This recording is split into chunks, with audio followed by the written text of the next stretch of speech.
What's really going on when your rash comes with constipation and a short temper? Hi, I'm Dayna Hrovath with Fountain Mills Functional Wellness, and today I want to talk about how rash, constipation, and a short temper are even related. Oftentimes, when people have an ongoing rash for years, they only think of it as a skin problem and don't really associate other things that might be going on in their body as having anything to do with it. What they don't realize is that their skin, gut, and brain, they're all connected.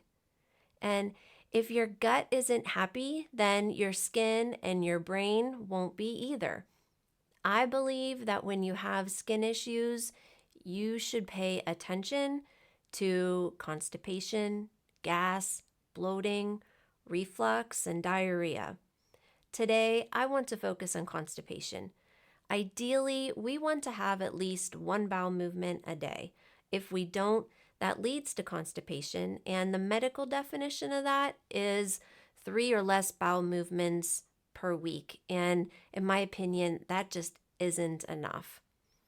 The backing up of our bowels, it affects how our nutrients are absorbed and how many toxins we're holding on to, inflammation in our body, and many more.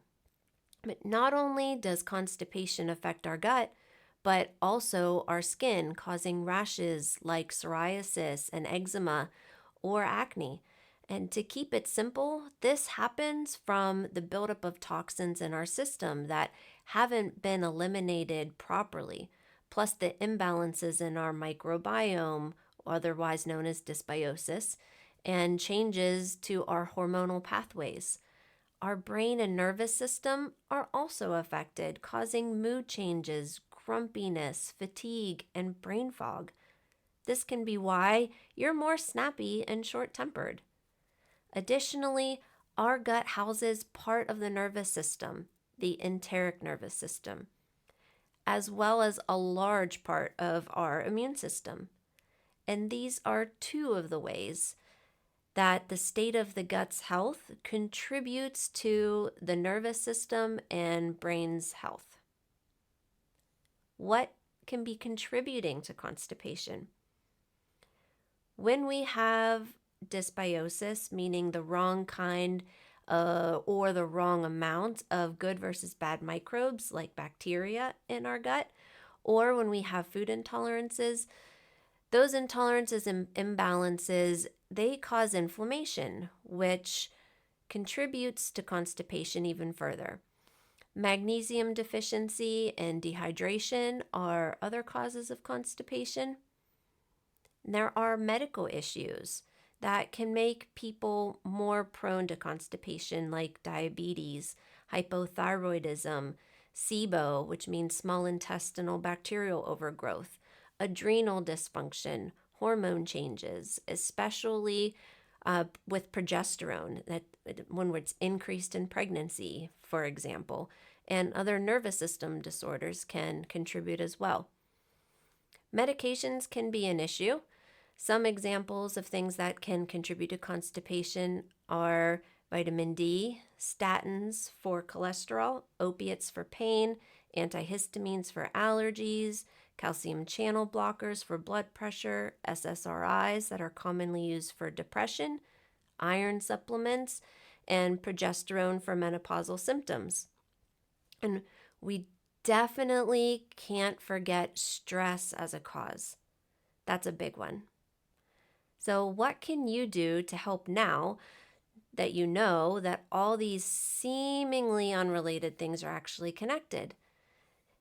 These other issues can be improved once the constipation is addressed and that inflammation is calmed. We want to keep the bowels moving for optimal health.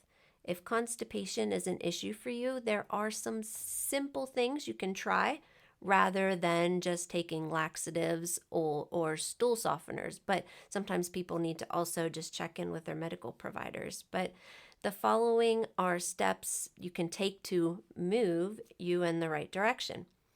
So the first step is address your lifestyle. Increase your water intake and increase your fiber by eating more fruits and vegetables.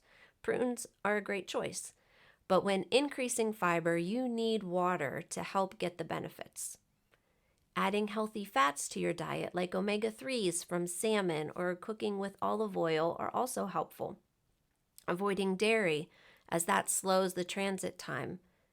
Bringing in some exercise and movement, avoiding stress when possible, and incorporating stress-relieving strategies. All those things can help. Step 2, consider magnesium and probiotics. Magnesium citrate is hugely beneficial for people, and when we aren't getting enough, that can even be a cause of constipation. And this is my favorite form of magnesium for constipation. Probiotics can also be helpful as they can help replenish your good bacteria and crowd out the bad. But a little disclaimer here before taking magnesium citrate or probiotics: consult your medical professional to see if they're a right choice for you. Step 3, see if food intolerances are an issue. To find out what food intolerances you have, you can do an elimination diet, which is something that I teach people who work with me, or you can take a food sensitivity test. The test isn't always as accurate as an elimination diet, but would at least get you a really good idea and get you pointed in the right direction. There is a link in the comments to a test that I trust if that is something you are interested in. There are different options depending on how many items you want tested, and this is something you would order on your own. You don't need anyone to arrange for you, and if you use this link, it is an affiliate link, and I do make a small commission on that, but that's no added charge to you. So in conclusion, remember your gut, brain, and skin, they're all connected, and I believe that optimal digestion is imperative for good skin health. So let's get the bowels moving to improve your skin and your moods. For more tips on how to love the skin you're in, check out my free ebook, The 3-Day Jumpstart to Loving Your Skin. You want to click the link below in the comments. Have a great day.